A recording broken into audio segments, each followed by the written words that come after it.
Hi, I'm Dr. Alexandra Sowa, a dual board certified physician and the founder of SoWell Health, an at-home metabolic health testing company. Our first product, the Weight Biology Kit, tests for 15 biomarkers and metrics which determine what might be making it difficult for you to lose weight. And that brings me to what I want to talk about today. I want to tell you about the top unsuspecting medical conditions that might be making it hard for you to lose weight and easy to gain weight. Number one, insulin resistance. This is the main driver of weight gain in my patients, and they're not alone. About 50% of Americans suffer from insulin resistance, and 90% of them don't know they have it. Insulin is a hormone that's secreted by the pancreas, and its job is to take glucose or carbohydrates that you eat and break them down and to deliver them for energy to your body, to your muscles, your cells, your organs. But what happens over time with the traditional Western diet and lifestyle, your body becomes resistant to insulin, and your insulin levels go up and your blood sugar levels go up. Why this is a problem is that insulin is both a fat storage and a hunger hormone. So when you start pumping out higher levels of insulin to deal with the food that you're eating, you automatically store that food as fat and you trigger hunger signals. So it's not just in your mind if you feel like you're trying to eat healthy, but you're just gaining weight and oh my gosh, your hunger is going up. This is likely insulin resistance. Now, we can measure this in some traditional screening tools at your doctor's office, but the best way to identify insulin resistance is early.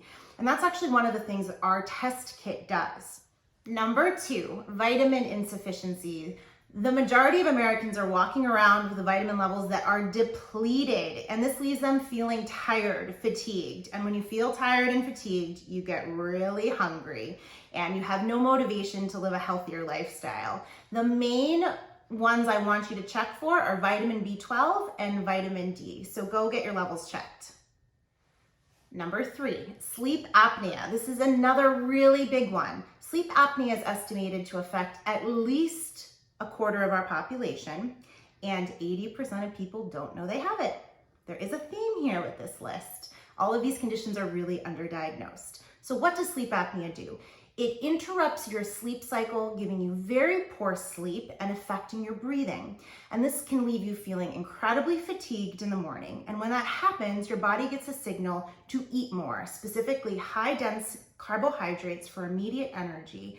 And this can be a significant driver of weight gain. The fatigue component can make it so that you're absolutely unmotivated to do anything that's healthy, no exercise.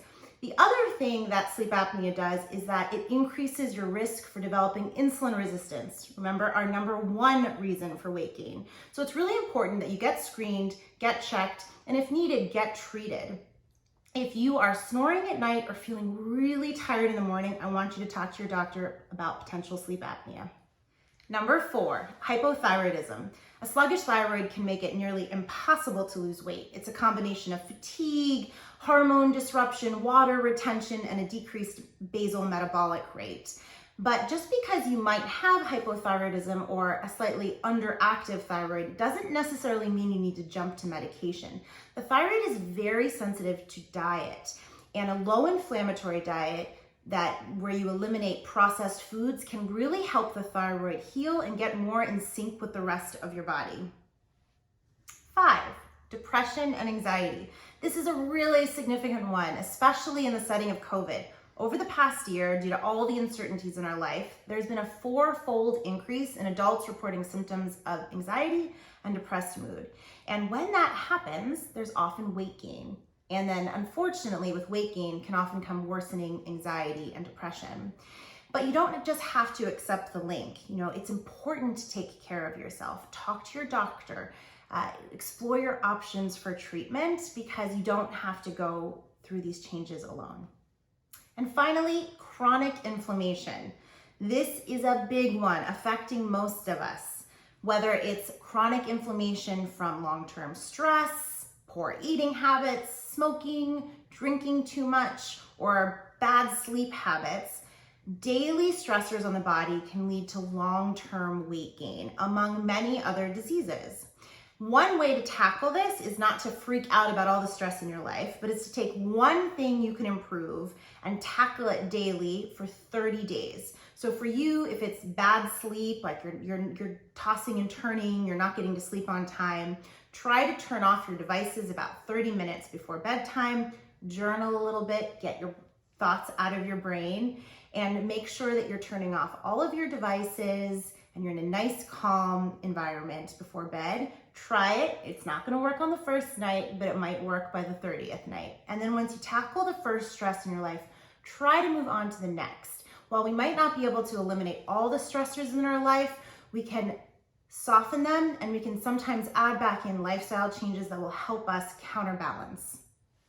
I hope you gained some insights into what might be causing you to gain weight or making it hard to lose weight. It's important you talk to your doctor. It's important you get your labs checked. You can head over to our website, www.getsowell.com, to check out our screening tools for sleep apnea and depression, and to learn more about how you can test your blood at home to determine whether you might have something going on that we talked about today.